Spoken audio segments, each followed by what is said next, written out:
Jerry Paxton for GamingShogun here at E3 2009. I'm here with Sean Lenton of Codemasters, and he's going to show us a little bit about Operation Flashpoint Dragon Rising. How are you doing, Sean? I'm doing very well. Having a great time here in LA. It's fantastic.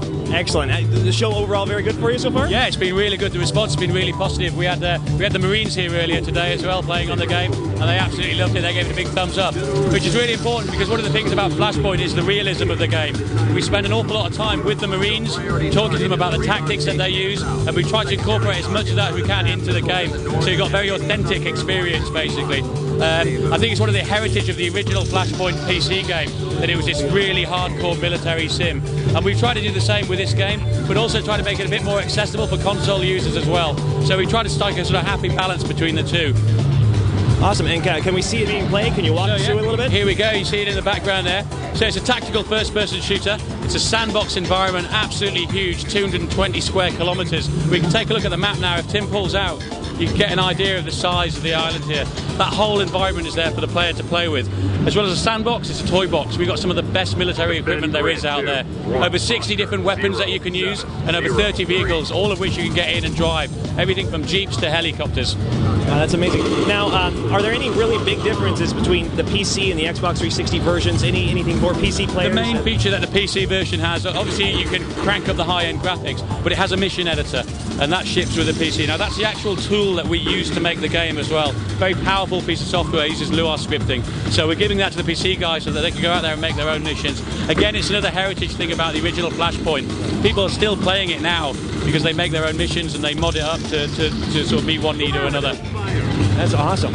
And now, the multiplayer campaign. Well, the single player is the multiplayer campaign. That's right. So the campaign itself is a co-op, four-player co-op. It's just the most fun playing it. So you can see here Tim's playing in the background. We've got 4 guys here. They're your fire team. Now, at the minute, they're AI controlled. But again, if it was all human, then you'd have a full team, voice comms, the lot, basically. Because it's an open world shooter, though, the AI has to be very, very sophisticated because we can never be 100% sure where the player's going to be because we're giving them so much choice and freedom. So the AI is quite autonomous and it's based on threat assessment. So they will actually take a look around situation. If you go gung-ho down a hill into a gunfight, John Rambo style, what you'll find is your guys on the hill back up there waiting for you to come back in a body bag. That's awesome. So now, in this campaign, with it being so open world, who's giving the orders to? Who's command?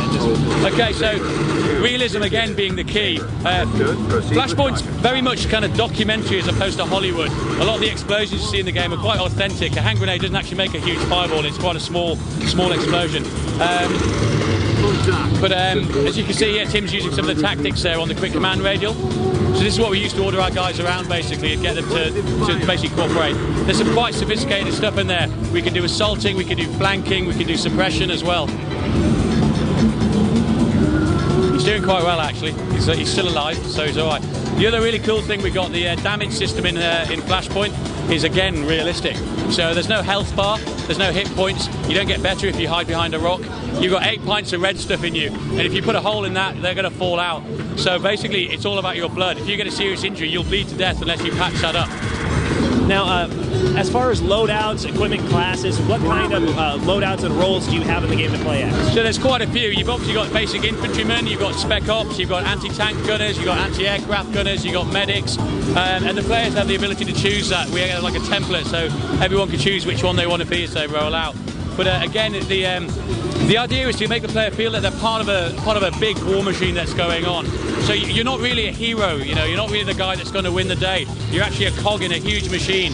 All the orders you get all come through your radio. Again, there's no huge graphics going on here. It's all very personal, quite an intimate sort of story of what it's like to be in a war and how it feels to be a Marine. That's amazing. Now, I see you've got a 4-man fire team here. Yeah. And the campaign is 4 players. 4-player co-op, yeah. Can you crank that up in the multiplayer aspect of it? Well, you're going to have to watch this space about the multiplayer. We've got a big press release coming up. We'll be telling you all about that. That's awesome. Well, can we see him jump in a vehicle real quick? I'm not sure. It's got quite a way to go. But I think we could probably see some very big explosions coming up, actually. There's one.